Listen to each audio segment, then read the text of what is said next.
Hello, gamers! Whoa, whoa, whoa. That's a little too close. Let's make some space. Thank you. This is the fourth part of a larger essay regarding the design of enemy attacks. The first two parts introduce the idea of enemy attack cadence and define some concepts that should help a viewer to understand an analysis of it. The short story is that enemy attack cadence defines how, when, and from where enemy attacks activate.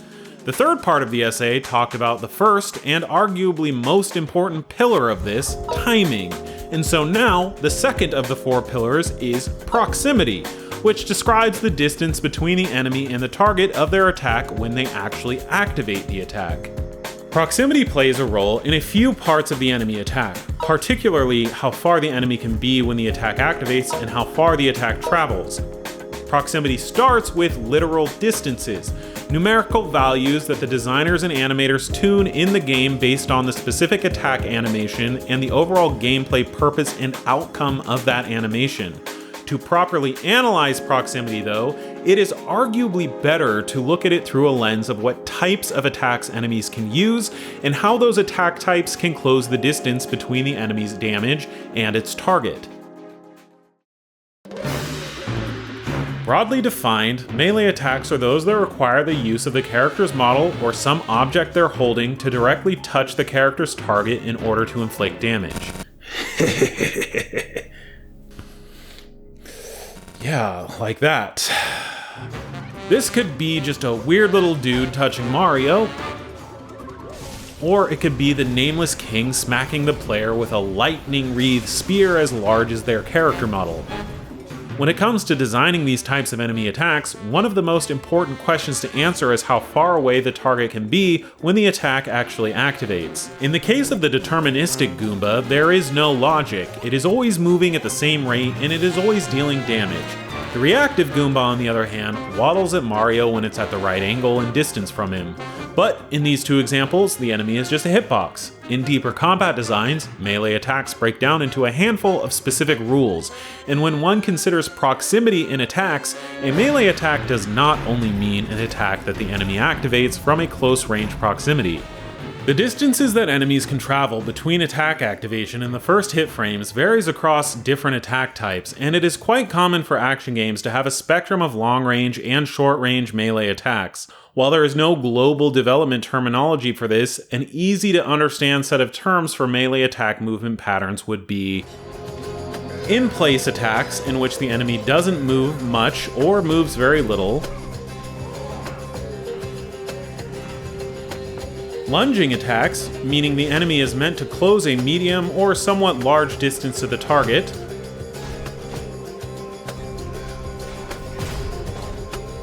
and charging attacks, meaning the enemy crosses a very large distance to reach the target.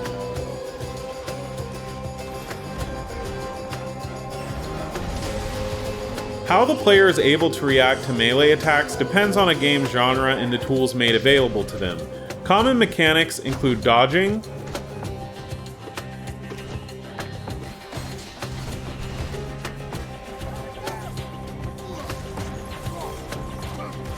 blocking,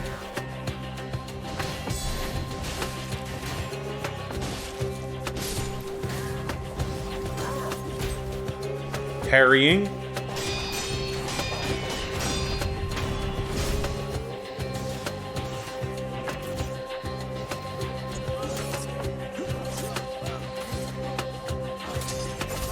or simply moving out of the way. The ideal action to use relative to the distances that an enemy attack travels depends on how fast the enemy crosses that distance, which of course ties to the previous pillar of attack timing. Generally speaking, the further an attack travels, the more time a player has to react, so often charging attacks become more threatening through large hitboxes and deal heavy amounts of damage. However, some games are defined by having incredibly frequent long-range melee attacks and a great deal of movement by both the player and the enemies.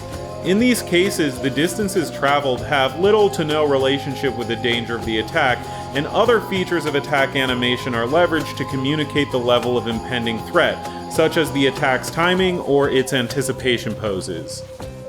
This essay will set aside the how the attack hits aspect of this diagram. It's not important here to define how hitboxes and hurtboxes and melee collision can work in different kinds of games. One can find more information on that topic in some other places. What is important in discussing proximity is that in almost all sections of the attack, the enemy may be translating and/or rotating towards the target. In this first section, the enemy has decided to attack, but the attack hasn't actually activated, and they're probably running toward the target to get into range to activate it. In these post-activation sections, animators create the movement in the attack animation itself, such as a character leaping through the air to slam their hammer down. Usually, however, gameplay systems can programmatically alter this movement within limits if the target gets closer or further away as the attack animation is completing.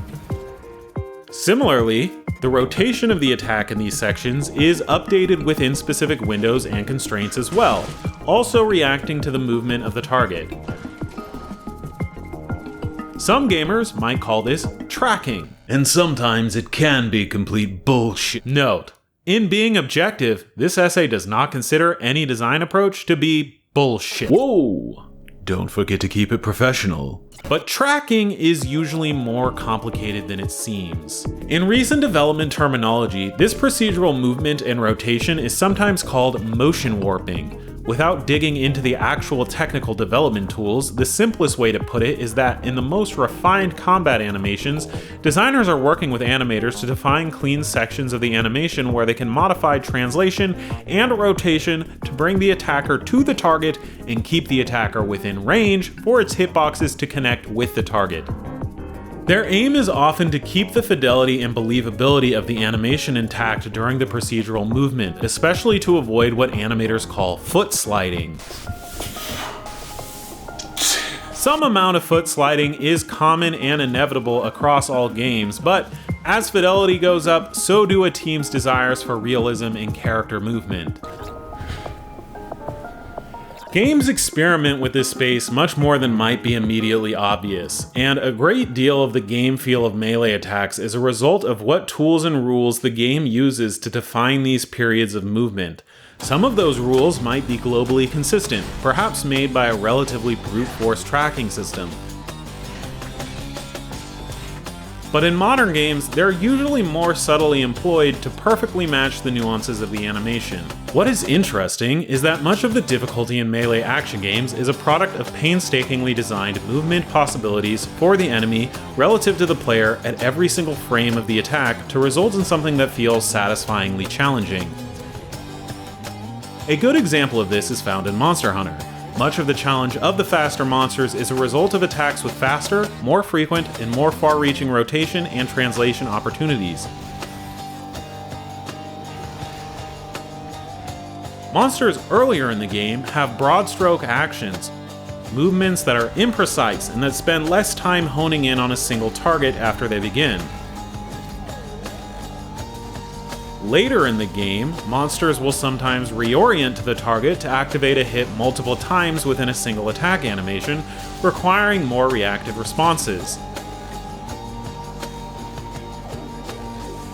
So while melee attacks may seem simple on the surface, one thing hits another thing.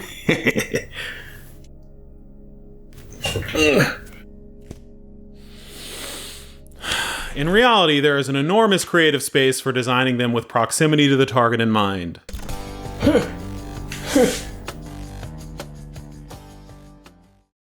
Ranged attacks damage the target without requiring any part of the attacker's model or equipped items to make contact with the target. Huh?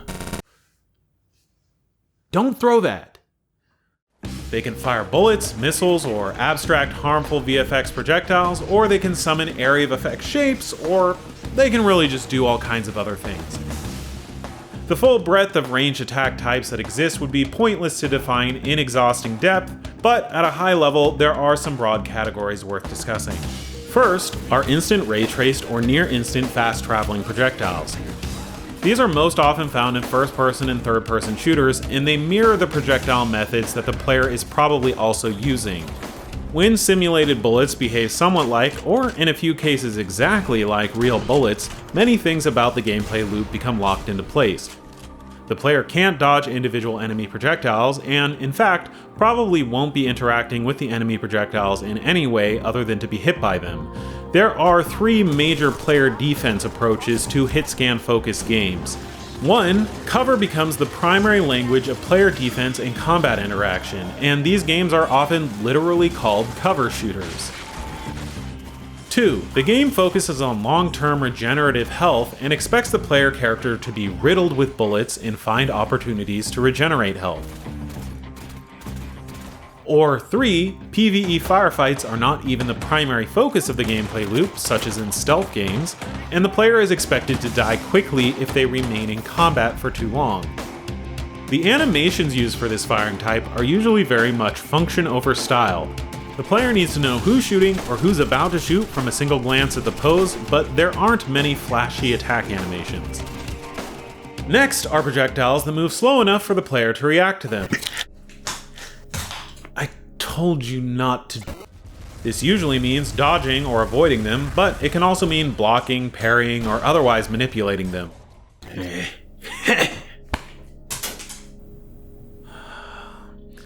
Firing animations for these projectiles can range from basic to stylistically telegraphed.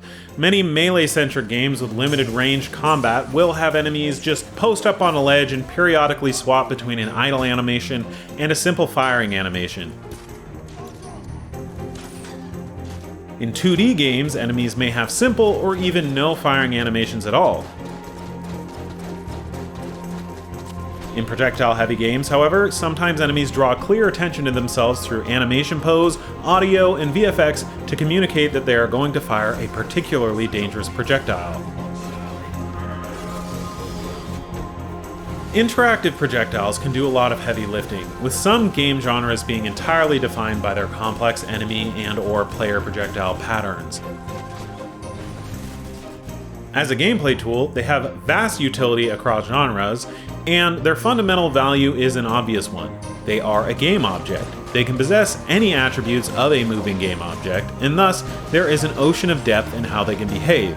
With that said, there are arguably limits to how enemy projectiles should behave compared to player projectiles. Predictability and readability are key to good enemy projectile design, and in a deep dive on just that topic, one could probably reveal a relatively small list of common enemy projectile behaviors.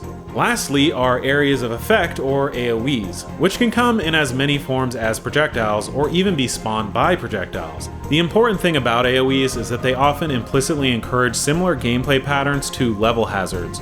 No matter what an AoE does to the player, the important thing is to not be in it when it activates. Some games telegraph this with in-world UI, and some games have the player intuit invisible hitboxes based on gameplay VFX. And of course, some games do this much better than others.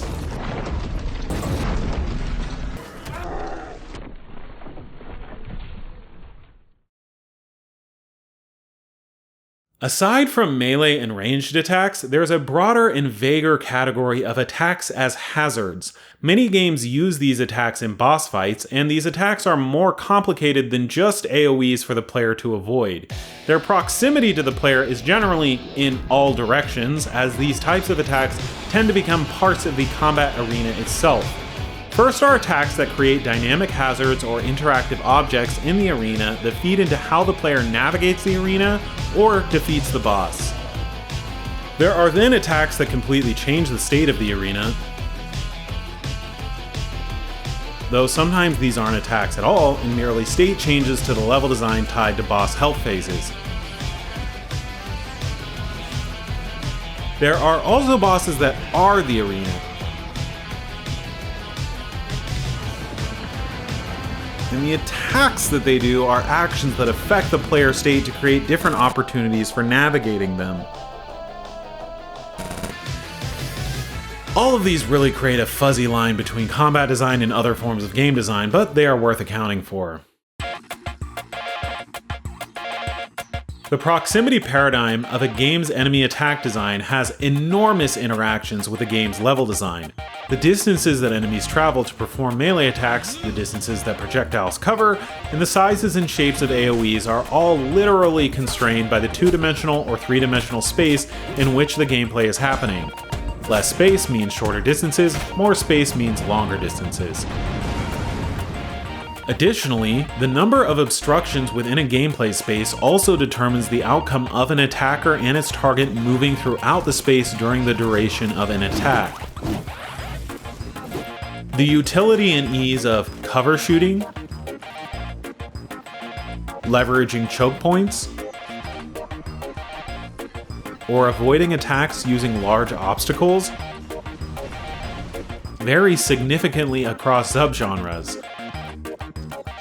All of these factors are some of the main vectors through which level designers and combat designers have to collaborate, and the best outcomes for both disciplines are a result of clear alignment between arena and enemy design. This essay proposes that one could map differences in enemy attack proximities within games to a spectrum of simplicity to complexity in combat design, and the choices developers make here help to inform a game's subgenre within its genre. On the simple end of the spectrum, the simplest and most refined combat designs generally have a small set of possibilities for what the player can expect from melee and ranged enemy attacks. Either the game does not expect the player to engage with many attacks at different proximities at the same time. More on this during the next pillar, enemy attack concurrency, or developers design enemies around strict proximity rules and/or encounter placements, such that the player can parse the enemy behavior easily and quickly without getting confused.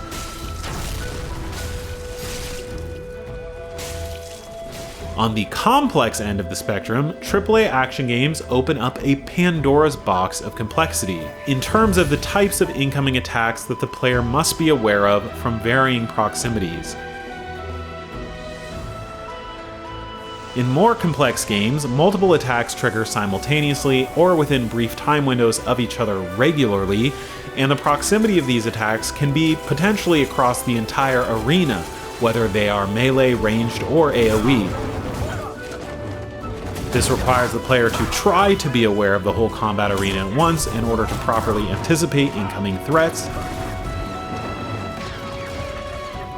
But whether or not they can do this depends on the game's camera, and more on this sort of thing will be covered during the pillar of enemy attack direction. Take this challenge arena from God of War Ragnarok, for instance.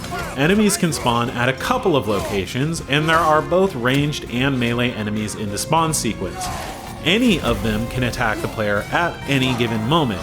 Something the level and encounter designers do in this case is always spawn some ranged enemies in these specific ledges so that the player immediately understands where to expect ranged attacks to come from.